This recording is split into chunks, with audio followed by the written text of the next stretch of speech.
Hola, bienvenido a nuestro canal de historias sabias. Disfruta mirando. El viejo sacerdote llegó al funeral del millonario y se detuvo junto al ataúd. La joven viuda gritaba que se marchara, pero cuando abrió su gastada Biblia y de ella cayó una fotografía, todos palidecieron. El sol apenas rozaba los tejados de Buenos Aires cuando la mansión de Alejandro Vargas ya respiraba su vida apacible. Las fuentes de mármol en el jardín susurraban melodías, los jardineros recortaban en silencio un césped ya perfecto, y las sirvientas preparaban el desayuno en una cocina tan grande que podría alimentar a un pueblo entero.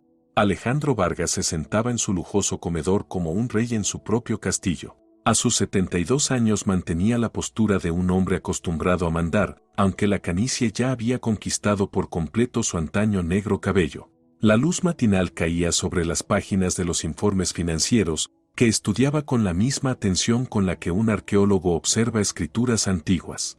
Frente a él, al otro extremo de la larga mesa de caoba, estaba sentada su esposa, Isabella. 28 años, una belleza impecable que podría adornar la portada de cualquier revista de moda. Su cabello oscuro estaba recogido en un peinado elegante y en su cuello brillaban diamantes cuyo valor superaba el presupuesto anual de una pequeña ciudad.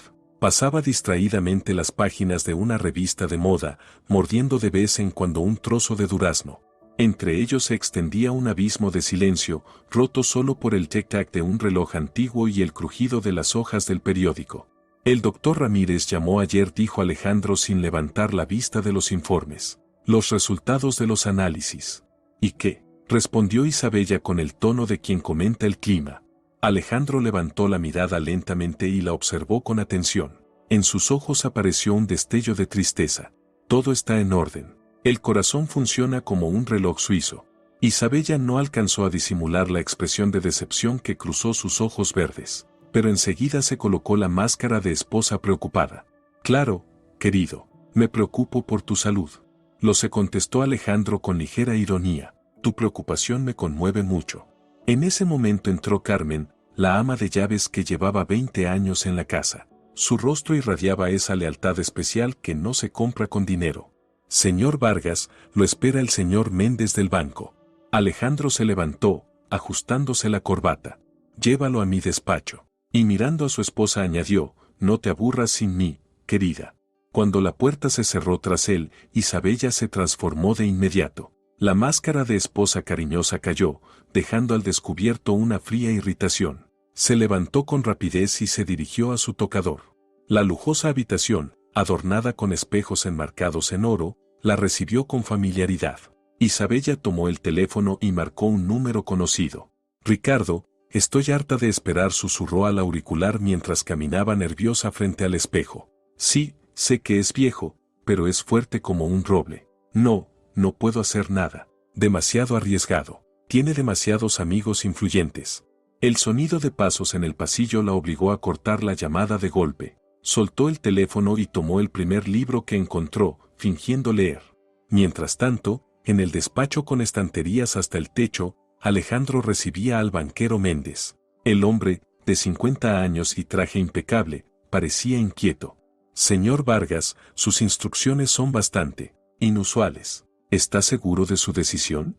Absolutamente, respondió Alejandro con firmeza. Quiero que todo se haga con la máxima discreción. Pero su esposa, ella espera. Mi esposa espera muchas cosas, lo interrumpió Alejandro, no siempre justificadas. Se levantó y se acercó a la ventana, tras la cual se extendían los jardines cuidados de la mansión. ¿Sabe, señor Méndez? El dinero es algo extraño. Puede comprar belleza, comodidad, incluso lealtad, pero nunca amor, nunca. El banquero se movía incómodo de un pie al otro. He vivido lo suficiente para distinguir el oro del oropel, prosiguió Alejandro, volviéndose hacia su interlocutor. Y no pienso irme sin dejar todo en su sitio. Esa noche, Alejandro se sentó en un sillón junto a la chimenea con una copa de coñac añejo. Sobre la mesita descansaba una vieja fotografía gastada, colocada boca abajo. Isabella entró en la sala con un espléndido vestido de gala, deslumbrando con sus diamantes. Voy al remate benéfico en el Hotel Palace. ¿No te molesta? Por supuesto, respondió Alejandro sin mirarla. Gasta lo que quieras. En beneficencia. Isabella arqueó una ceja con sorpresa. ¿No vas a preguntar con quién voy? Alejandro alzó los ojos lentamente. En ellos se leía una profunda tristeza. ¿Vale la pena, Isabella? Ambos conocemos la respuesta. Ella se quedó un instante desconcertada, pero recuperó la compostura enseguida. No me esperes. Volveré tarde. Cuando la puerta se cerró tras ella, Alejandro quedó solo en la espaciosa sala. Tomó la fotografía y la volteó con cuidado. En la imagen aparecían 3 jóvenes, él mismo en su juventud, su amigo Santiago y una hermosa mujer llamada Elena. Los 3 sonreían, sin saber el precio que habrían de pagar por aquellos instantes felices. Elena susurró a Alejandro, rozando con un dedo el rostro de la muchacha. Pronto todo quedará resuelto, te lo prometo. La noche caía afuera, y en la mansión Vargas se tejían los hilos de una intriga que pronto cambiaría la vida de todos sus habitantes. El día siguiente trajo consigo un silencio especial, de esos que a veces preceden a la tormenta. Alejandro se despertó temprano, como de costumbre, pero en lugar de leer los periódicos se dirigió a su caja fuerte personal, oculta tras un cuadro en el despacho. Sus dedos temblaban al marcar la combinación no de miedo, sino de la ansiedad de un hombre que por fin está dispuesto a saldar cuentas con el pasado. De la caja fuerte sacó una pequeña cajita con fármacos. El doctor Salazar, su viejo amigo desde los tiempos de la universidad, se los había entregado un mes antes, con gesto serio y las palabras, ¿estás seguro, Alejandro? Es muy arriesgado. Era un medicamento experimental, ralentizaba el ritmo cardíaco hasta un nivel crítico, imitando la muerte clínica durante unas horas, para luego ir desapareciendo su efecto poco a poco. Alejandro contempló largo rato aquellas diminutas pastillas blancas. Una sola podría cambiarlo todo, o matarlo de verdad, si algo salía mal. Pero estaba dispuesto a arriesgarse, por la verdad, por la memoria de Elena, por descubrir el verdadero rostro de la mujer que había compartido su lecho los últimos 5 años. Escondiendo la cajita en el bolsillo interno de la chaqueta, Alejandro llamó a Carmen. Carmen dijo cuando la ama de llaves entró al despacho. Si esta noche me ocurre algo, llama de inmediato al doctor Salazar. Solo a él. Su número está en mi teléfono. Carmen lo miró preocupada. ¿Se siente mal, señor Vargas? No, todo está bien. Solo una precaución. Y otra cosa, mañana por la mañana, pase lo que pase, llama al notario Hernández. Dile que ha llegado el momento. La mujer asintió, aunque en sus ojos se notaba la inquietud. Tras 20 años de servicio había aprendido a no hacer preguntas innecesarias, pero su instinto le decía que algo no andaba bien. Mientras tanto, Isabella pasaba el día en su ritmo habitual, muy lejos de las preocupaciones de su marido. Fue al salón de belleza, donde pasó 3 horas en tratamientos, y luego se dedicó a las tiendas en la calle más cara de Buenos Aires. En una joyería observó largo rato un collar de esmeraldas valuado en $250,000. Es magnífico, le dijo al vendedor, pero hoy solo estoy mirando. Pronto tendré una ocasión especial para comprarlo. El vendedor sonrió, creyendo que se trataba de coquetería femenina, sin sospechar los oscuros planes que se escondían tras esas palabras. Después de las compras, Isabella se reunió con Ricardo Moreno en un café de la Plaza San Martín. Atractivo, de 35 años, vividor profesional, llevaba ya 3 años siendo su amante. Su relación se basaba en un pacto tácito, él recibía dinero y regalos, ella atención y pasión, ausentes en su matrimonio con Alejandro. Te noto nerviosa, observó Ricardo, besándole la mano. Cansada de esperar, confesó Isabella. A veces pienso que vivirás 100 años solo para fastidiarme. Paciencia, querida. Los viejos no viven para siempre. Pero ¿cuándo? Su voz tenía un matiz de desesperación. Solo tengo 28 años. No quiero malgastar lo mejor de mi vida esperando. Ricardo se inclinó hacia ella. ¿Y si aceleramos un poco las cosas? Isabella se estremeció. No, es demasiado peligroso. Tiene demasiadas conexiones, y yo heredaré solo si su muerte parece natural. Entonces solo queda esperar y confiar en la naturaleza. Esa noche Alejandro cenó solo. Isabella había ido a otro evento social. Apenas probó los exquisitos platos preparados por su chef personal. Su mente estaba lejos, en aquel tiempo en que era joven y pobre, pero honesto, cuando Elena lo miraba con confianza y Santiago era su mejor amigo. Tras la cena subió a su dormitorio. Isabella se había mudado hacía tiempo a otra habitación, con la excusa de sus ronquidos, aunque él sabía la verdadera razón, sus caricias le causaban repulsión. Pronto, Pensó, tendría lo que tanto había esperado. Se dio una ducha, se puso el pijama de seda y se acostó. En la mesita reposaban las pastillas inofensivas a la vista, pero capaces de cambiar destinos. Alejandro tomó una y la observó largo rato bajo la luz de la lámpara. A la 1:30 de la madrugada, Isabella regresó a la mansión. Alejandro oyó sus pasos subiendo la escalera, el abrir y cerrar de la puerta de su dormitorio. Esperó media hora más, hasta que reinó el silencio absoluto. Entonces colocó la pastilla en su lengua y la tragó con un sorbo de agua. Perdóname, Elena pensó mientras sentía el efecto, pero es la única manera de hacer justicia. Su corazón comenzó a latir cada vez más despacio. La respiración se hizo superficial. Alejandro cerró los ojos y se preparó para la representación más arriesgada de su vida.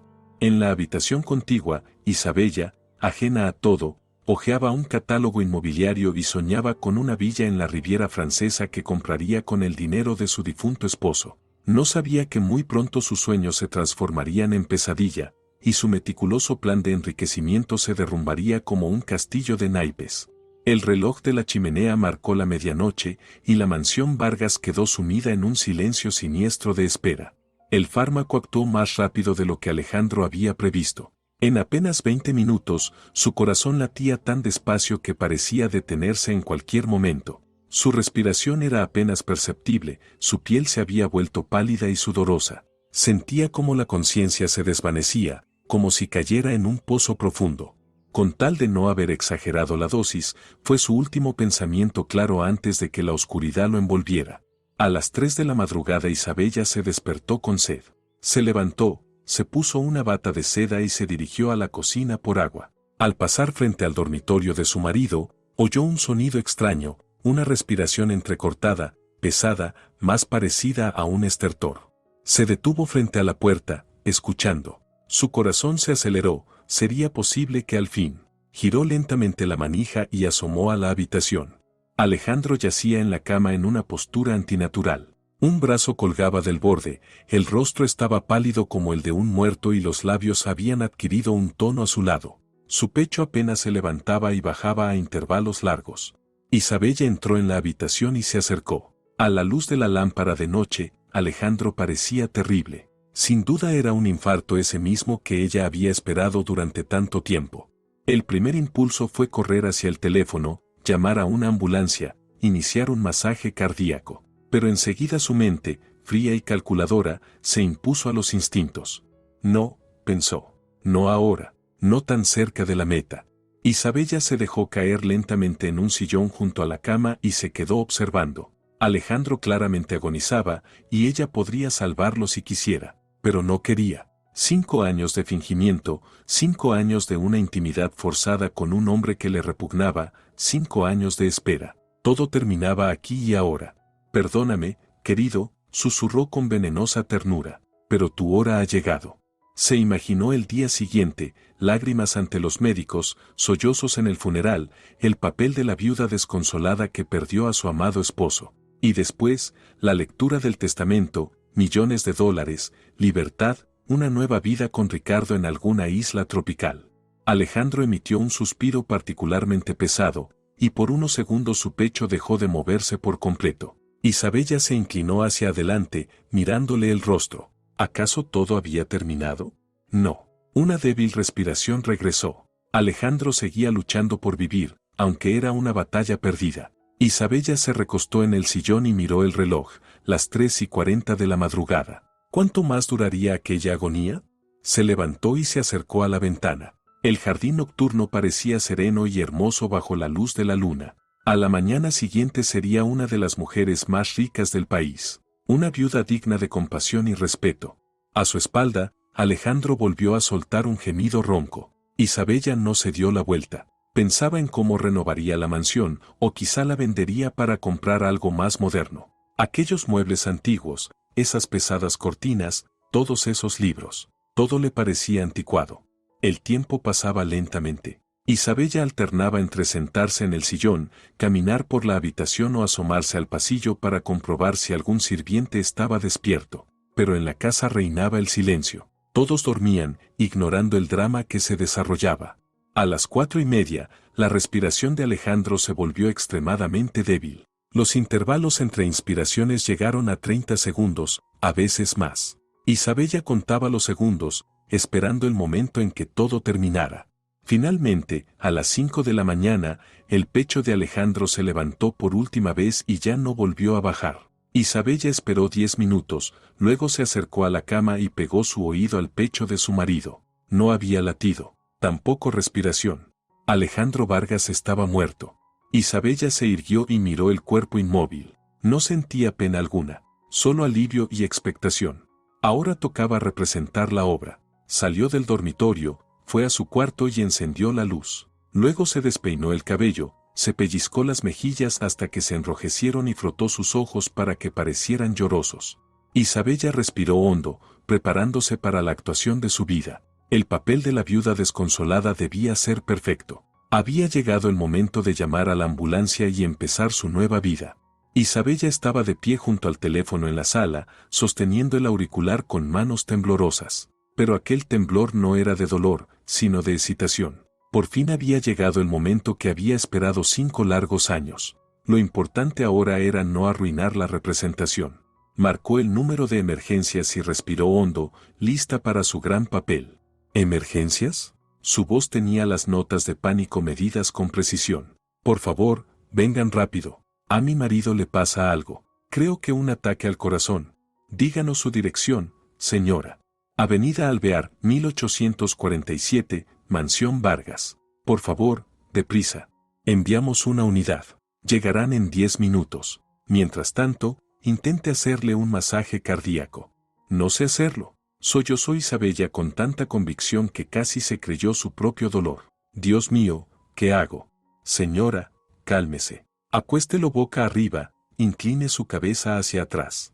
Isabella no escuchaba las instrucciones. Sabía que no iba a hacer nada para que salvara a quien había esperado tanto perder, pero debía mantener la ilusión para el operador. Lo intentaré. Oh, Dios mío, que todo salga bien. Colgó y regresó con rapidez al dormitorio de Alejandro. El cuerpo de su marido seguía en la misma postura en que lo había dejado, inmóvil, pálido, sin vida. Isabella se inclinó hacia su rostro, ninguna señal de respiración. Puso la mano sobre su pecho, ningún latido. Listo, pensó con alivio. Ahora sí está muerto. Volvió a la sala y se dispuso a esperar. 10 minutos se le hicieron eternos. Repasaba su papel, cómo recibiría a los médicos, qué diría, cómo lloraría. Lo importante era no exagerar. El dolor debía parecer sincero, pero no teatral. Por fin sonaron las sirenas. Isabella miró por la ventana y vio las luces rojas de la ambulancia. Corrió a la puerta principal y la abrió antes de que tocaran el timbre. «Rápido, rápido», exclamó, aferrándose de la manga del primer médico que bajó de la unidad. «Está en el segundo piso». El doctor Martínez, un hombre mayor de mirada cansada, subió corriendo junto a 2 camilleros. Isabella lo seguía a pequeños pasos, sollozando y lamentándose. Me despertó un ruido extraño. Fui a ver, y estaba así. Los llamé enseguida. En el dormitorio, los médicos se pusieron manos a la obra. El doctor Martínez revisó el pulso, la respiración, iluminó los ojos con una linterna. Los camilleros conectaron el cardiograma. La línea verde en la pantalla estaba recta como el horizonte. ¿Cuánto tiempo lleva así?, preguntó el doctor. Yo. No lo sé, susurró Isabella. ¿Media hora, tal vez? Estaba dormida. Si lo hubiera sabido. El médico examinó con atención el cuerpo de Alejandro. La rigidez aún no había comenzado, pero la temperatura era visiblemente más baja de lo normal. La piel mostraba ya ese tono ceroso tan característico. Señora Vargas, dijo suavemente el doctor Martínez, volviéndose hacia ella. Lo lamento mucho, pero su esposo ha fallecido. Todo indica un infarto agudo de miocardio. Isabella se dejó caer en un sillón, cubriéndose el rostro con las manos. Sus hombros se sacudieron con sollozos, pero si alguien hubiera mirado sus ojos en ese instante, habría visto no dolor, sino triunfo. No, no, esto no puede ser. Gemía. Si ayer estaba bien, cenamos juntos, hablamos. ¿Cómo pudo ocurrir?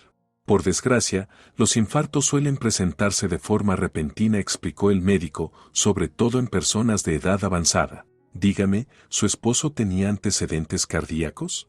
El doctor Ramírez lo controlaba. pero decía que todo estaba en orden. Isabella sollozó. ¿Qué voy a hacer ahora? Llamaremos al forense para que certifique el fallecimiento. Mientras tanto, reciba mis condolencias. Alejandro Vargas fue un hombre excepcional. Cuando los médicos se marcharon, Isabella quedó sola en el dormitorio con el cuerpo de su marido. Lo miró largo rato y, por primera vez en muchos años, en sus labios se dibujó una sonrisa sincera. Ya está, querido, susurró. Ahora puedes descansar. Y yo, por fin, voy a vivir. Los primeros rayos del amanecer se filtraban entre las pesadas cortinas, iluminando la estancia donde acababa de representarse aquella macabra escena. Pronto la servidumbre despertaría, llegaría el forense, y comenzaría la agitación en torno a la muerte de uno de los hombres más ricos de Argentina. Isabella ya planeaba en su mente el funeral, solemne, grandioso, digno de un millonario. Y lo más importante, el último funeral en su vida. Después vendrían la alegría, la libertad y el dinero. Mucho dinero. No sospechaba que en esos mismos momentos, en el cuerpo de su difunto marido, se producían cambios invisibles, el fármaco comenzaba a eliminarse y, en lo más profundo de su pecho, el corazón se preparaba para volver a latir. La noticia de la muerte de Alejandro Vargas se propagó por Buenos Aires a la velocidad de un incendio. Para el mediodía, periodistas con cámaras ya se agolpaban frente a las puertas de la mansión y el teléfono no dejaba de sonar. Socios comerciales, políticos, representantes de fundaciones benéficas, todos querían expresar sus condolencias y enterarse de los detalles. Isabella enfrentaba aquel caos con una aflicción perfectamente calculada. Vestida con un austero traje negro de Valentino, los ojos enrojecidos de tanto llorar, recibía las condolencias en el salón, donde un retrato de su difunto esposo ya estaba enmarcado con un lazo negro. Ocurrió tan de repente, le decía con voz temblorosa a la señora Moreno, esposa de un influyente banquero. Ayer mismo hablaba de sus planes para el futuro. Las mujeres la consolaban, los hombres le estrechaban la mano y hablaban de lo grande que era la pérdida para el país. Mientras tanto, Isabella hacía cuentas mentales de cuántos millones le pertenecían ya. Al mediodía llegó el notario Hernández, un hombrecillo enjuto con gafas que llevaba años ocupándose de los asuntos de la familia Vargas. Isabella lo recibió con un entusiasmo especial, cuidadosamente disfrazado bajo la máscara del duelo. Señor Hernández, qué bueno que haya venido, susurró, secándose los ojos con un pañuelo. Alejandro confiaba tanto en usted. Reciba mis más sinceras condolencias, señora Vargas, contestó el notario, aunque en su voz había cierta reserva. La ama de llaves me llamó muy temprano. Es, sin duda, una gran pérdida. Dígame, ¿cuándo podremos? Quiero decir, ¿cuándo se leerá el testamento? Isabella intentó sonar lo más delicada posible. Comprenderá, hay que pagar el funeral, enviar avisos. Por supuesto, señora, pero hay una condición. El testamento establece que debe leerse solo después del entierro, en presencia de todas las partes interesadas. ¿Qué partes interesadas?, se sorprendió Isabella. Alejandro no tenía familiares cercanos, excepto yo. El notario se acomodó las gafas, evitando su mirada. Todo quedará claro en su debido momento, señora. Mientras tanto, permítame ayudarla con la organización de la ceremonia. Alejandro dejó instrucciones detalladas incluso sobre eso. Isabella sintió una ligera inquietud, pero la desechó enseguida. ¿Qué sorpresas podían haber? El testamento se había redactado 3 años atrás y él le había prometido dejarle todo. No tenía hijos, sus padres habían muerto hacía décadas, tampoco tenía hermanos. ¿A quién más podía legar su fortuna? Los 2 días siguientes fueron un interminable espectáculo. Isabella recibía condolencias, concedía entrevistas a ciertos periodistas, hablando del maravilloso esposo que había sido Alejandro. Contaba su feliz matrimonio, cómo él la cuidaba, cómo hacían planes juntos para el futuro. No era solo mi marido, sino mi mejor amigo, declaraba con lágrimas en la voz a un reportero de Clarín. Soñábamos con viajar cuando se jubilara. Ahora tendré que cumplir nuestro sueño sola. El periodista asentía con compasión, anotando cada palabra. En las portadas de los diarios ya aparecían fotos de la viuda desconsolada, y la opinión pública estaba completamente de su lado.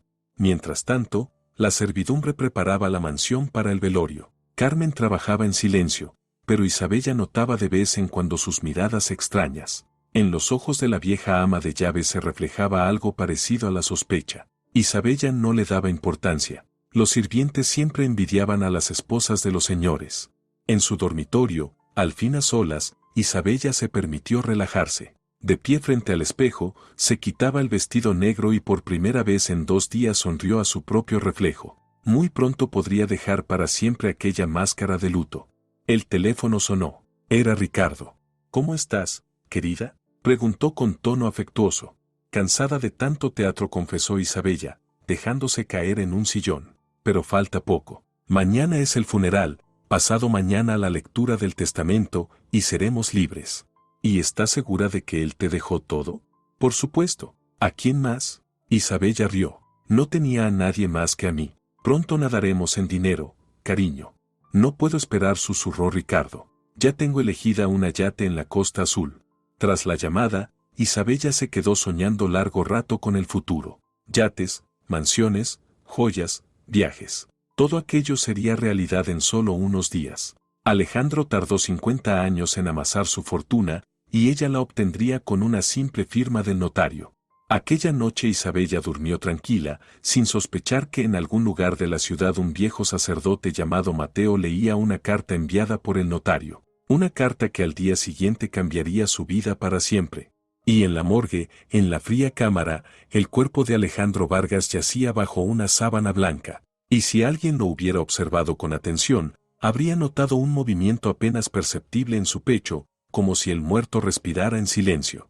La Catedral de San Nicolás, en el centro de Buenos Aires, rara vez había visto un funeral tan majestuoso. Toda la élite de la sociedad argentina se había reunido para honrar la memoria de Alejandro Vargas, ministros, banqueros, industriales, representantes de antiguas familias. Las columnas de mármol estaban adornadas con guirnaldas de rosas blancas y frente al altar se erguía un lujoso ataúd de caoba incrustado de oro. Isabella se sentaba en la primera fila, cubierta con un velo negro. Su vestido de Chanel costaba más que el salario anual de un argentino promedio, pero aparentaba una sobriedad impecable. A su lado se encontraban algunos parientes lejanos de su esposo, primos en segundo grado que Alejandro apenas conocía, pero que habían volado desde Europa al enterarse de su muerte. El arzobispo Rodríguez, amigo personal del difunto, presidía la ceremonia. Su voz resonaba bajo las bóvedas de la catedral al hablar de la vida recta de Alejandro, de su filantropía, de la pérdida que sufría la sociedad. Alejandro Vargas fue un hombre que comprendió el verdadero valor de la vida, declaraba el arzobispo. Supo que la riqueza no es un fin, sino un medio para ayudar al prójimo. Isabella se enjugaba los ojos con un pañuelo, representando un dolor inconsolable. Por dentro, ya calculaba los gastos del funeral y se consolaba pensando que pronto todo ese dinero regresaría a ella con intereses muy altos. En la catedral había unas 300 personas. Las flores llenaban todo el espacio, coronas enviadas por bancos, corporaciones, instituciones gubernamentales. Los periodistas fotografiaban la ceremonia desde afuera, sin atreverse a romper la solemnidad del momento con cámaras dentro del templo. Cuando el arzobispo terminó la parte principal del servicio y los presentes se preparaban para el traslado del féretro, las pesadas puertas de roble de la catedral se abrieron lentamente con un chirrido. Todos se volvieron, esperando ver a algún dignatario o empresario retrasado. Pero en el umbral se alzaba un hombre completamente distinto. Un sacerdote anciano, de unos 70 años, con una sotana negra gastada que había visto tiempos mejores. Su rostro estaba surcado de arrugas, y en sus manos sostenía una Biblia vieja y ajada. Contrastaba bruscamente con el lujo del templo y la elegancia de los asistentes. Isabella sintió un nudo de inquietud en su interior. Nunca había visto a ese hombre, pero su aparición le resultaba ominosa. ¿Quién es?, susurró al notario Hernández, sentado a su lado. El notario palideció. Es el padre Mateo, respondió en voz baja. ¿Y qué hace aquí? La irritación crecía en la voz de Isabella. Alejandro no conocía a ningún padre Mateo. Pero el viejo sacerdote, ignorando las miradas fijas de los presentes, comenzó a caminar lentamente por la nave central. Sus pasos resonaban con fuerza bajo las bóvedas. Todos percibían que ocurría algo importante, aunque nadie entendía qué exactamente. Isabella se levantó de golpe. «Deténgase», gritó, y su voz vibró en el silencio. «Usted no tiene derecho a estar aquí». El padre Mateo no se detuvo. Avanzaba como si no oyera sus palabras. Ese hombre no tiene ninguna relación con mi difunto esposo, vociferaba Isabella, dirigiéndose al arzobispo. Sáquenlo de aquí. El arzobispo Rodríguez parecía desconcertado. No conocía a ese sacerdote, pero expulsar a un hermano en plena misa le parecía indebido. Señora Vargas intentó calmarla. Quizá. Nada de quizá. Isabella estaba fuera de sí. Seguridad. Saquen a este hombre. 2 guardias de traje se dirigieron hacia el padre Mateo, pero el anciano se detuvo al fin. Estaba a pocos metros del ataúd donde reposaba Alejandro. Lentamente, como si realizara un rito, el padre Mateo apoyó su mano nudosa sobre la tapa pulida del féretro. En la catedral reinó un silencio sepulcral, incluso Isabella dejó de gritar, hechizada por la solemnidad del instante. «Perdóname, viejo amigo», susurró el sacerdote, y aunque su voz era débil, cada palabra se oyó con claridad en todo el templo. «Perdóname por no haberte perdonado antes». Isabella palideció. ¿Qué significaban esas palabras? ¿Qué vínculo podía existir entre su esposo y aquel clérigo harapiento?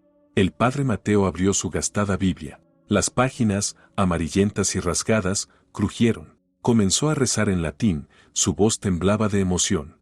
«Deténgase inmediatamente», chilló Isabella. «Seguridad».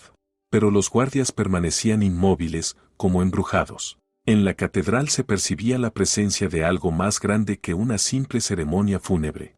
Y entonces ocurrió lo inesperado.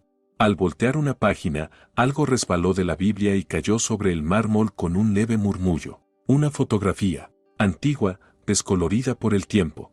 Instintivamente, Isabella se inclinó para recogerla y quedó paralizada. En la foto aparecían 3 jóvenes. Reconoció a Alejandro joven, apuesto, de cabello oscuro y ojos ardientes. A su lado estaba otro muchacho, en el que aún podían adivinarse los rasgos del actual padre Mateo, y entre ellos, una hermosa muchacha de rostro angelical y largos cabellos negros. Pero lo más impactante era la forma en que posaban. La joven y el muchacho que ahora era el padre Mateo se abrazaban y se miraban con un amor infinito. Alejandro, en cambio, estaba un poco apartado, y en su mirada se leía tristeza y celos. Isabella dejó caer la foto. Le temblaban las manos. Todos los presentes habían visto la imagen, y un murmullo de sorpresa recorrió el templo. El padre Mateo recogió lentamente la fotografía y la estrechó contra su pecho. «Elena», susurró. «Mi querida Elena». Isabella sintió que bajo sus pies se abría un abismo. ¿Quién era aquella mujer? ¿Y qué secretos del pasado de Alejandro pretendía revelar ese enigmático sacerdote? El aire en la catedral parecía haberse cargado de electricidad.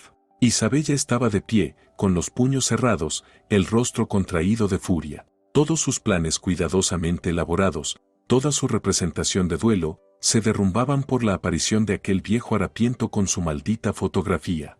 «Basta», gritó, y su voz resonó bajo las bóvedas. «Exijo que saquen inmediatamente a este hombre. Está profanando la paz de mi esposo». Los presentes se miraban entre sí, sin saber cómo reaccionar. Ministros y banqueros, acostumbrados a las formalidades sociales, se mostraban visiblemente incómodos. El arzobispo Rodríguez jugueteaba nervioso con su cruz de oro. Señora Vargas intentó apaciguarla. «Tal vez deberíamos averiguar». «¿Averiguar qué?». Isabella se volvió hacia él con los ojos desorbitados. «Ese hombre es un impostor, un farsante. Está tratando de aprovecharse de la muerte de mi esposo con fines egoístas». El padre Mateo permanecía junto al féretro, sin hacer caso a los gritos. Apretaba la fotografía contra su pecho, y por su rostro surcado de arrugas rodaban lentamente lágrimas. Alejandro susurraba: «Sé que me escuchas. Sé que, en el fondo de tu alma, siempre lamentaste lo que ocurrió». «Cállese», chilló Isabella. «Seguridad. Saquen de inmediato a este loco». 2 guardias comenzaron a avanzar con indecisión hacia el sacerdote, pero el notario Hernández se levantó de repente. «Alto», dijo con firmeza. «Este hombre tiene derecho a estar aquí». Isabella lo miró con asombro. «¿Qué ha dicho?». «El padre Mateo está mencionado en el testamento de su esposo», explicó el notario, visiblemente incómodo. «Es uno de los que deben estar presentes en su lectura». «Eso es imposible». Isabella sintió que el suelo se le movía bajo los pies. «Alejandro jamás habló de él. Estuvimos casados 5 años y ni una sola vez escuché ese nombre». Sin embargo, insistió el notario, figura en el documento como Santiago Moreno, conocido también como el padre Mateo del orfanato de Santa Teresa. Al escuchar el nombre Santiago, el viejo sacerdote se estremeció y alzó la cabeza. Isabella lanzaba miradas de odio al notario y al sacerdote, de uno al otro. Su mundo se desmoronaba ante sus ojos y sentía que perdía el control de la situación. «No permitiré este circo en el funeral de mi esposo», gritaba. «Cualesquiera papeles que haya firmado en su senilidad, yo, como su legítima esposa, tengo derecho a...». Señora Vargas, la interrumpió el arzobispo, preocupado por el escándalo dentro del templo. «Propongo concluir la ceremonia de despedida y resolver todas las disputas más tarde, en un entorno apropiado». «No». Isabella estaba fuera de sí. «Quiero saber ahora mismo qué hace este hombre aquí. ¿Quién es la mujer de la fotografía? ¿Qué secretos me ocultaba mi esposo?». El padre Mateo se volvió lentamente hacia ella. En sus ojos cansados ardía un fuego, y de pronto Isabella vio en él al joven de la fotografía. «Esa mujer se llamaba Elena», dijo en voz baja, aunque su tono resonó por todo el templo. «Y era mejor, más pura y más bondadosa que todos nosotros juntos». «No entiendo de qué habla».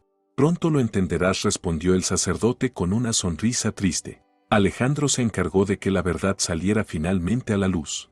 Isabella sintió un sudor frío en la frente. Algo iba terriblemente mal. Aquel cura hablaba como si conociera un secreto capaz de destruir todos sus planes. «Señor Hernández», se dirigió al notario con voz temblorosa, «exijo la lectura inmediata del testamento. Aquí y ahora». «Eso es imposible», negó con la cabeza el notario. «En el testamento está indicado claramente, debe leerse solo después del entierro, en presencia de todas las personas mencionadas». «¿Qué otras personas?». Isabella sentía la catástrofe acercarse. El notario la miró con compasión. «Me temo que eso quedará claro mañana, señora Vargas». La multitud comenzó a agitarse. Un murmullo recorrió la catedral. Los periodistas tras las puertas olían la inminente primicia. El arzobispo comprendió que la ceremonia se escapaba de su control. «Les ruego que mantengan la calma», anunció. «Terminemos el responso y acompañemos al difunto a su lugar de reposo eterno». El padre Mateo volvió a posar la mano sobre el ataúd. «Adiós, viejo amigo», susurró. «Pronto volveremos a encontrarnos. Y entonces podrás pedir perdón, no solo a mí, sino también a ella». Isabella lo observaba horrorizada. En su mente giraban preguntas: ¿quién era Elena? ¿Qué relación tenía con Alejandro? ¿Y qué escondía ese testamento capaz de arruinar todas sus esperanzas de riqueza? Cuando sacaron el féretro de la catedral, el padre Mateo lo siguió, e Isabella, perdida toda dignidad, gritaba detrás: «Se arrepentirá de haber venido. No permitiré que destruya la memoria de mi esposo». Pero el viejo sacerdote ni siquiera se volvió. La ceremonia en el cementerio de la Recoleta transcurrió en un silencio tenso. Isabella estaba junto a la tumba, arrojando mecánicamente un puñado de tierra sobre el ataúd que descendía, pero sus pensamientos estaban muy lejos. Cada mirada al padre Mateo, que permanecía a cierta distancia con la cabeza gacha, acrecentaba su inquietud. Cuando los últimos asistentes se retiraron y los sepultureros empezaron a cubrir la fosa, el sacerdote se acercó al sepulcro. Sacó del bolsillo de su gastada sotana un pequeño ramo de flores silvestres simples, pero delicadas, y lo dejó junto a las lujosas coronas. Isabella lo agarró del brazo de la sotana. «Usted no tiene derecho a venir al funeral de mi esposo y montar espectáculos con esas viejas fotografías». El padre Mateo liberó con cuidado su brazo. «Esta fotografía fue tomada hace 50 años», dijo, sacando la imagen de la Biblia. «En el pequeño pueblo de San Miguel, donde crecimos los tres». Isabella arrancó la foto de sus manos y la examinó con atención bajo la luz del farol. 3 rostros jóvenes la miraban desde el pasado. Alejandro, a quien reconoció de inmediato pese a los años. A su lado, un muchacho de ojos bondadosos en el que ahora podía adivinarse al padre Mateo. Y entre ellos, una joven de una belleza extraordinaria. Pero lo que más impactó a Isabella fue la forma en que estaban situados. La muchacha y el futuro padre Mateo se tomaban de la mano, sus cabezas inclinadas una hacia la otra, y en sus ojos brillaba un amor infinito. Alejandro, en cambio, se mantenía un poco apartado, y en su mirada dirigida hacia la pareja se leía dolor y una ardiente celosía. «Elena era mi prometida», dijo en voz baja el padre Mateo. «Íbamos a casarnos en la primavera de ese año. Y Alejandro era mi mejor amigo». «¿Era?», repitió Isabella, sintiendo que la historia tomaba un giro sombrío. «Hasta que nos traicionó a todos». El anciano sacerdote tomó de nuevo la fotografía y la contempló largamente. Vivíamos en la pobreza, pero éramos felices. Elena trabajaba de maestra en la escuelita del pueblo, yo me preparaba para ser sacerdote y Alejandro soñaba con hacerse rico. No podía entender cómo era posible ser feliz sin dinero. Isabella escuchaba conteniendo el aliento. Empezaba a darse cuenta de que estaba conociendo a un Alejandro completamente distinto, no al calculador millonario con el que se había casado. Elena trataba de explicarle que la felicidad no estaba en la riqueza, prosiguió el padre Mateo, pero él estaba obsesionado con salir de la miseria. Y cuando se presentó la oportunidad. ¿Qué oportunidad? El sacerdote cerró los ojos, como recordando algo doloroso. Al pueblo llegó un terrateniente rico. Quería comprar nuestras tierras por nada para construir una fábrica. Los habitantes se negaban a vender, era nuestra patria, la tierra de nuestros ancestros. Pero al terrateniente le hacían falta documentos que demostraran que la tierra no pertenecía a los campesinos. ¿Y Alejandro lo ayudó? Peor. Alejandro dio falso testimonio en el tribunal, afirmando haber visto documentos de compraventa que eran falsos. Por eso recibió una gran suma de dinero. Creía que podría enriquecerse rápidamente y luego arreglarlo todo. Isabella sintió un frío en el pecho. ¿Qué pasó después? El pueblo fue destruido, la gente desalojada a la fuerza. Hubo un enfrentamiento entre los campesinos y la guardia del terrateniente. Y en esa lucha, la voz del padre Mateo se quebró. Elena intentó proteger a los niños de la escuela. Una bala perdida la mató. Isabella se dejó caer en el banco junto a la tumba. El padre Mateo se sentó a su lado. No pude perdonarlo. Me retiré a un monasterio, recibí las órdenes. Y Alejandro se marchó a la ciudad con el dinero ganado por la traición. Fueron los primeros billetes de su futura fortuna. ¿Y no volvieron a verse? 50 años sin una sola palabra. Hasta que hace 2 semanas me llamó el notario y me dijo que Alejandro quería verme, pero me negué. Isabella comprendió que estaba al borde de un descubrimiento terrible. Entonces, toda su riqueza, ¿está construida sobre sangre? Sobre la traición y la muerte de inocentes. Y él lo sabía, lo supo toda su vida. El padre Mateo se levantó y se dirigió a la salida del cementerio. Isabella quedó sola junto a la tumba fresca de su esposo. Al día siguiente, en la mansión Vargas se reunieron todos los mencionados por el notario. Isabella había pasado la noche en vela, atormentada por conjeturas sobre lo que podía contener el testamento de su marido. La historia narrada por el padre Mateo no salía de su mente. El salón había sido condicionado para la solemne ceremonia. El notario Hernández se sentaba tras una imponente mesa de caoba, con una gruesa carpeta de documentos ante él. Isabella ocupó el primer asiento, vestida con un austero traje negro. A su lado estaban varios parientes lejanos de Alejandro. El padre Mateo se hallaba en un rincón del salón, sosteniendo entre las manos la misma Biblia ajada. Parecía tranquilo, como si ya supiera lo que iba a escuchar. También estaban presentes representantes de los principales bancos con los que trabajaba Alejandro, directores de sus empresas y algunos abogados. Todos esperaban el inicio de la ceremonia con nervios comprensibles, se trataba de una fortuna de varios miles de millones de dólares. Antes de comenzar, dijo el notario, ajustándose las gafas, debo explicar la presencia aquí del padre Mateo. Isabella se tensó. Hace 2 semanas recibí una carta del señor Vargas con instrucciones precisas. En caso de su muerte debía contactar inmediatamente al padre Mateo, del orfanato de Santa Teresa, e informarle del deceso. Esa fue la última voluntad del difunto. ¿Pero por qué? Estalló Isabella. Alejandro nunca mencionó a ese hombre. El notario la miró con compasión. Todo quedará claro con el testamento, señora Vargas. Y ahora, con su permiso, procederé a la lectura. Abrió la carpeta y sacó varias hojas escritas con la letra de Alejandro. Última voluntad y testamento de Alejandro Manuel Vargas, redactado en pleno uso de mis facultades. Empezó con tono solemne, pero luego se detuvo. Disculpen, pero a partir de aquí el texto está escrito de manera bastante inusual. El señor Vargas pidió que lo leyera literalmente, como una carta personal a los presentes. El notario carraspeó y continuó, aunque ahora su voz sonaba distinta, como si recitara una confesión. Si están escuchando estas palabras, significa que ya estoy muerto y ha llegado la hora de la verdad. La verdad que he ocultado durante 50 años. La verdad sobre cómo se construyó mi riqueza y qué precio pagaron por ella personas inocentes. Isabella palideció. En el salón reinó un silencio tenso. Mi querida esposa Isabella, continuó el notario, sé que has esperado este momento durante 5 años. Sé que nuestro matrimonio para ti no fue más que un camino hacia la riqueza. Isabella se levantó de golpe. Eso no es verdad. Yo lo amaba. Pero el notario siguió leyendo. Pero esta historia no es sobre ti, Isabella. Esta historia es sobre el pecado que cometí hace medio siglo, sobre el amigo al que traicioné, sobre la joven que murió por mi codicia. Su nombre era Elena. El padre Mateo se irguió en la silla. Sus ojos se llenaron de lágrimas.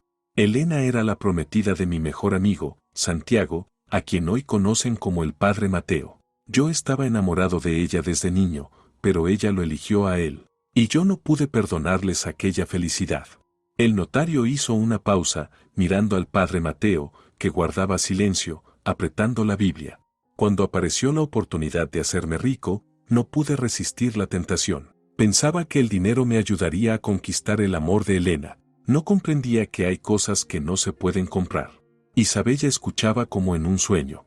Di falso testimonio en el tribunal, ayudé al hacendado a despojar de sus tierras a nuestros vecinos. Por ello recibí el primer dinero de mi vida. Pero el precio fue demasiado alto, en el conflicto murió Elena, murió por mi codicia.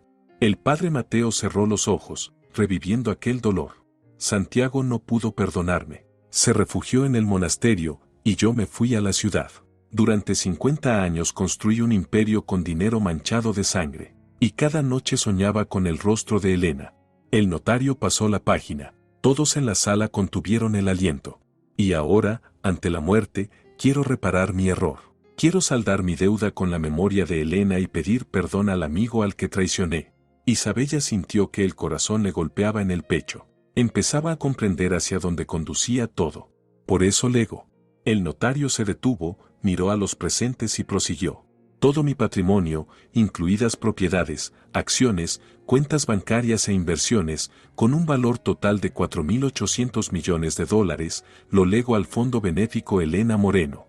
Isabella sintió que el mundo se le desmoronaba alrededor.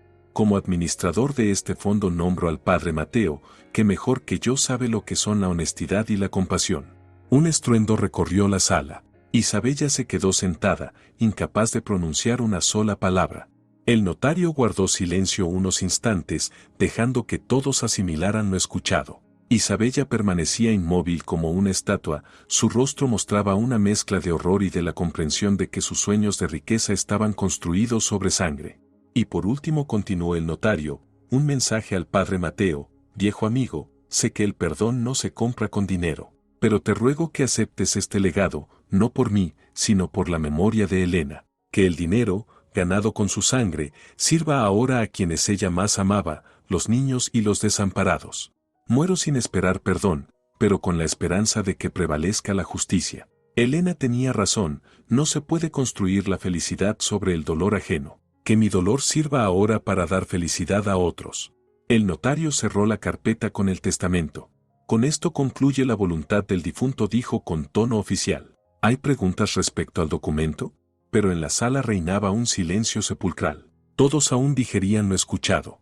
Una de las mayores fortunas de Argentina pasaba ahora a manos de un humilde sacerdote, para ayudar a los pobres. La primera en romper el silencio fue Isabella.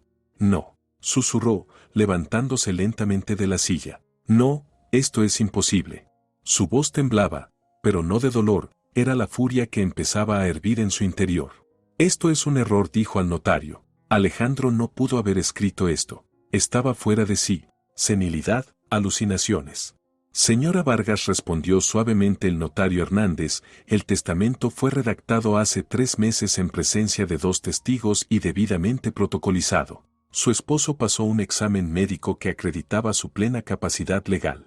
Entonces lo obligaron. Alzando la voz. Ese impostor, señaló al padre Mateo, de alguna manera forzó a mi esposo a cambiar el testamento. El padre Mateo negó tristemente con la cabeza. Señora, me enteré de la existencia del testamento hoy mismo. Y, para ser sincero, hubiera preferido no oír nunca esta historia. Miente, chilló Isabella. Todos mienten.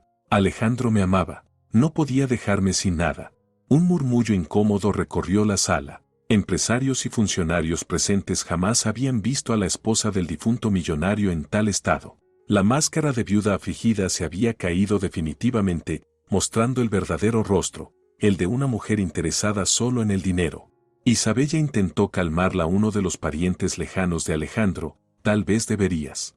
Cállate, rugió ella. Todos están en mi contra, todos quieren robarme. Se volvió hacia el retrato del difunto esposo que colgaba en la pared.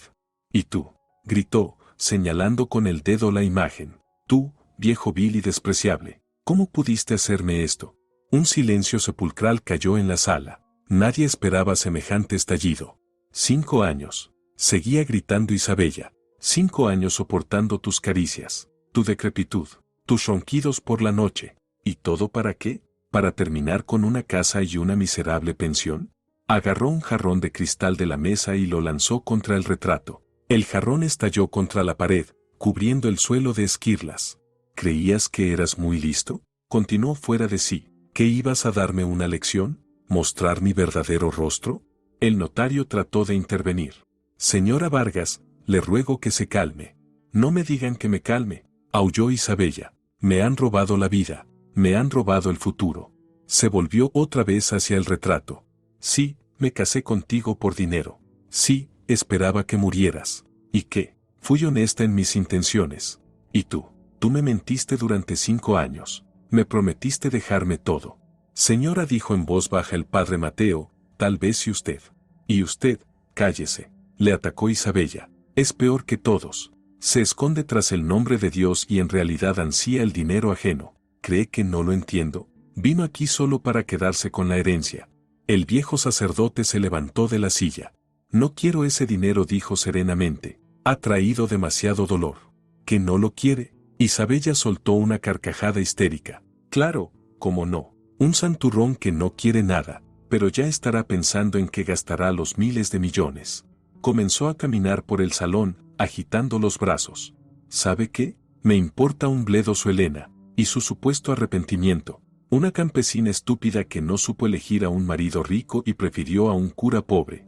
Señora, la interrumpió bruscamente el padre Mateo. Por primera vez en todo el tiempo su voz sonó dura. ¿Qué señora? Lo imitó Isabella con burla. ¿Defendiendo a su amante muerta? ¡Qué bien para ella! Está bajo tierra y no ve que el mundo está lleno de hipocresía. Agarró otro objeto, una estatuilla de plata, y lo lanzó contra la pared. ¿Y yo qué hago? ¿De qué voy a vivir? ¿De una pensión de viuda? Corrió hacia el escritorio y empezó a arrojar al suelo todo lo que encontraba: libros, documentos, bolígrafos. Te maldigo, Alejandro Vargas, gritaba. Maldigo el día en que te conocí. Maldigo cada minuto que pasé en esta casa. Isabella intentó detenerla. Uno de los banqueros presentes. Usted no está en sus cabales. Es la primera vez en mi vida que estoy en mis cabales, rugió ella. La primera vez en 5 años que digo lo que pienso. Sí, lo odiaba. Sí, contaba los días hasta su muerte. Sí, soñaba con su dinero. Y tenía derecho a ello. Isabella agarró su bolso y se dirigió a la salida, cerrando la puerta de un portazo tan fuerte que las ventanas vibraron. En el silencio que siguió, el padre Mateo dijo en voz baja: Señor, perdónala, no sabe lo que hace. Pero ni siquiera él podía prever que el descubrimiento más asombroso de aquel día aún estaba por llegar. Tras la partida de Isabella, la sala quedó envuelta en una pesada atmósfera. Los presentes no sabían cómo reaccionar ante la escena recién presenciada. El notario recogía los documentos, los banqueros murmuraban entre ellos, y el padre Mateo permanecía en la silla, sumido en la oración. En ese momento, en el umbral del salón apareció la ama de llaves, Carmen. Su rostro estaba pálido y en sus ojos se leía el horror. Señor Hernández, dijo con voz temblorosa, dirigiéndose al notario, allí en el vestíbulo. ¿Qué ocurre, Carmen? Preguntó el notario con inquietud. Allí está el señor Vargas, susurró la mujer. Vivo. Todos en la sala quedaron petrificados. Durante unos segundos nadie pudo pronunciar palabra. ¿Qué dijo? Preguntó con los labios secos el banquero Méndez. El señor Alejandro Vargas está en el vestíbulo, repitió Carmen. Está vivo. El padre Mateo fue el primero en levantarse de la silla. Su rostro mostraba una mezcla de conmoción y de una extraña esperanza. Es imposible, murmuró el notario. Estuvimos en el funeral. El cuerpo en el ataúd. Sin terminar la frase, corrió hacia la puerta. Los demás lo siguieron. En el vestíbulo de la mansión, junto a la escalera de mármol, efectivamente estaba Alejandro Vargas. Vivo, respirando, aunque visiblemente agotado. Se apoyaba en un bastón y vestía un sencillo traje gris. Buenas tardes, señores, dijo con calma, como si nada extraordinario hubiera ocurrido. Perdonen mi retraso para la lectura de mi propio testamento. El banquero Méndez se tambaleó y se sujetó de la pared. Pero, ¿cómo? Vimos su cuerpo. El entierro. Vieron lo que yo quería que vieran, respondió Alejandro. Gracias a un preparado que ralentiza las funciones vitales hasta un mínimo crítico. Muy arriesgado, pero eficaz. El padre Mateo se acercó lentamente a su viejo amigo. Alejandro susurró, ¿estás vivo? Sí, Santiago. Y he venido a pedirte perdón en persona, no a través de un notario. ¿Pero por qué? Preguntó sin entender el notario. ¿Por qué toda esta farsa? Alejandro sonrió con tristeza. Para ver el verdadero rostro de la persona que durante 5 años fingió ser mi esposa amante, para que ella misma mostrara a todos quién es en realidad. Del salón llegó el sonido de un vidrio roto y el grito de Isabella. ¿Dónde está esa porquería? ¿Dónde está mi colección de joyas? Parece que la señora Vargas decidió llevarse lo que cree suyo, observó Alejandro, sin sospechar que su marido la observa. En ese momento, en la escalera apareció Isabella con una gran maleta en las manos. Al ver a todos reunidos en el vestíbulo se detuvo, pero su mirada estaba perdida y tardó en notar a Alejandro. No hace falta que me acompañen, gritó. No pienso quedarme más en esta maldita casa. Isabella, dijo Alejandro en voz baja. Ella se giró bruscamente al oír la voz y vio a su marido. La maleta cayó de sus manos, esparciendo joyas y documentos por el mármol. No, susurró, retrocediendo hacia la pared. Es imposible. Estás muerto. Yo lo vi. ¿Viste cómo moría?, respondió Alejandro con calma. Y pudiste salvarme, pero preferiste esperar mi muerte. Isabella temblaba con todo el cuerpo. Su rostro estaba blanco como la tiza. Esto es una pesadilla. No puedes estar vivo. Pero lo estoy. Y lo vi todo, Isabella. Te vi sentada en la silla mirando cómo moría, cómo contabas los minutos hasta mi muerte. Yo quería llamar al médico, balbuceó ella. Pero no lo hiciste. Esperaste a que muriera y luego montaste el espectáculo para la ambulancia. Al vestíbulo entraron 2 hombres de civil. Alejandro les hizo un gesto con la cabeza. Inspector García, todo está grabado en cinta. Las cámaras del dormitorio registraron lo ocurrido aquella noche. Isabella se desplomó de rodillas. No, por favor, yo no quería. Fue un accidente. ¿Un accidente? Alejandro negó con la cabeza. Cuando un hombre yace agonizando y su esposa se queda al lado esperando el final, eso se llama asesinato por omisión. El inspector García se acercó a Isabella. Señora Isabella Vargas, queda usted arrestada bajo sospecha de intento de homicidio por omisión de auxilio. Tiene derecho a guardar silencio. Alejandro, gritó Isabella mientras le ponían las esposas. Por favor, soy tu esposa. ¿De verdad vas a mandarme a la cárcel? Alejandro la miró con infinita tristeza. Tú no eres mi esposa, Isabella. Solo una mujer que fingió serlo durante 5 años por dinero. Y ahora llegó la hora de pagar las cuentas. Cuando se llevaron a Isabella, en el vestíbulo reinó el silencio. Los presentes aún no podían creer lo que ocurría. Alejandro, dijo en voz baja el padre Mateo, ¿por qué corriste semejante riesgo? El preparado pudo haberte matado de verdad.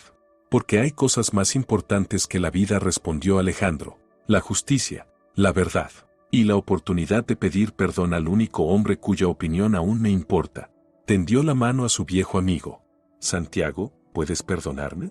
Después de todo lo que hice. El padre Mateo miró largo rato aquella mano tendida. En sus ojos luchaban el dolor del pasado y la misericordia cristiana. Finalmente tomó la mano de Alejandro entre las suyas. Elena lo habría querido así, dijo en voz baja. Ella siempre creyó que la gente podía cambiar. Y por primera vez en 50 años, 2 viejos amigos se abrazaron, llorando de alivio y perdón. Una semana después del arresto de Isabella, la mansión Vargas quedó vacía. Los sirvientes recibieron generosas indemnizaciones y se marcharon a sus asuntos. Los muebles lujosos se subastaron y el dinero fue transferido al fondo benéfico con el nombre de Elena. Solo en una pequeña sala de la planta baja quedaron 2 sillones, una mesa y aquella vieja fotografía en un marco sencillo. Alejandro estaba sentado junto a la ventana, observando cómo los obreros sacaban los últimos objetos. A su lado, en un sillón, el padre Mateo deslizaba las cuentas del rosario entre los dedos. Durante esa semana habían pasado mucho tiempo juntos, recordando el pasado y planeando el futuro. Es extraño, dijo Alejandro en voz baja.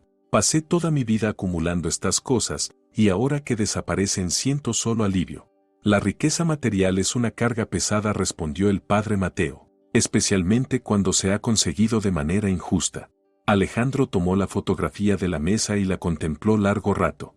¿Crees que ella estaría contenta?, preguntó. Elena, me refiero, ¿contenta de que un hospital para niños pobres lleve su nombre? Creo que sí. Siempre decía que la mayor felicidad era ver sonreír a los niños. ¿Y tú? ¿Podrás perdonarme del todo? No por deber cristiano, sino como hombre. El padre Mateo dejó el rosario y miró a su viejo amigo. Sabes, Alejandro, comprendí algo estos días. El odio que llevé en el corazón durante 50 años no te destruía a ti, me destruía a mí. Elena no habría querido que sufriera toda la vida. Alejandro se levantó y se acercó a la ventana. En el jardín florecían aquellas flores silvestres que Elena tanto amaba. Él mismo las había plantado en su memoria hacía algunos años. Santiago, he tomado una decisión. Quiero pasar los años que me quedan sirviendo. No por perdón, ese ya no lo merezco, sino en memoria de la persona que podría haber sido. ¿Quieres hacer votos? No, soy demasiado viejo y demasiado pecador para eso. Pero quiero vivir en un monasterio, ayudar a los necesitados, trabajar con los niños del orfanato. Creo que tengo algo que enseñarles, al menos a no cometer mis errores. El padre Mateo sonrió. Por primera vez en muchos años, su sonrisa fue sincera y luminosa. En el monasterio de Santa Teresa hay lugar para alguien que quiera servir de verdad a las personas. Podríamos trabajar juntos, como en la infancia. ¿Aceptarías eso? Después de todo, Elena decía que la amistad es más fuerte que el rencor. Quizás sea hora de comprobar si tenía razón. Se oyó un suave golpe en la puerta. Entró Carmen con una pequeña maleta en las manos. Señor Vargas, el coche está listo. ¿Está preparado? Alejandro miró la sala donde habían pasado los últimos 5 años de su vida. Allí había planeado su venganza contra Isabella, allí lo atormentaron los recuerdos, allí tomó la decisión de fingir su muerte. Sí, Carmen, estoy listo para empezar una nueva vida. Tomó la maleta y se dirigió a la salida, pero se detuvo en la puerta. Carmen, gracias por estos años. Has sido la única persona honesta en esta casa. La mujer mayor se enjugó una lágrima. Dios lo bendiga, señor Alejandro. Usted es un buen hombre, solo tardó en encontrar el camino correcto. Quizá demasiado tarde, pero más vale tarde que nunca. En el coche, Alejandro y el padre Mateo guardaban silencio. Por la ventanilla desfilaba Buenos Aires, la ciudad donde uno de ellos se convirtió en millonario y el otro en sacerdote. Ahora viajaban al lugar donde, tiempo atrás, había comenzado su amistad. El padre Mateo guardó silencio largo rato, mirando la carretera. El monasterio de Santa Teresa los recibió con calma y paz. Paredes blancas y sencillas, una pequeña capilla, un huerto con hileras de verduras, todo allí respiraba humildad y servicio. El prior, el padre José, saludó a Alejandro con calidez. El padre Mateo me ha contado su historia. Nos alegra recibir a un hombre que busca la redención a través del servicio. No pido una vida fácil, padre, respondió Alejandro. Quiero trabajar, ayudar, ser útil. Entonces, bienvenido a nuestra familia. La celda de Alejandro resultó diminuta, una cama, una mesa, una silla, un crucifijo en la pared. Después de los aposentos lujosos de la mansión, le parecía un palacio. Allí no había lugar para la mentira, la farsa o la codicia. Por la tarde, durante la oración comunitaria en la capilla, Alejandro se situó junto al padre Mateo. Cantaban los salmos, y sus voces se unían como en la infancia, cuando cantaban en el coro parroquial de San Miguel. Después del oficio salieron al huerto. Las estrellas brillaban sobre el monasterio y el aire olía a jazmín. Y en algún lugar, en una celda de prisión, Isabella, despojada del lujo y la comodidad, se consumía con sus propios demonios. La historia de Alejandro y Santiago terminó como debía haber terminado 50 años atrás, con amistad, perdón y esperanza de redención. en memoria de una joven llamada Elena, que creía que las personas podían volverse mejores, incluso cuando parecía demasiado tarde para cambiar. Si te ha gustado la historia, por favor, dale un me gusta y suscríbete al canal.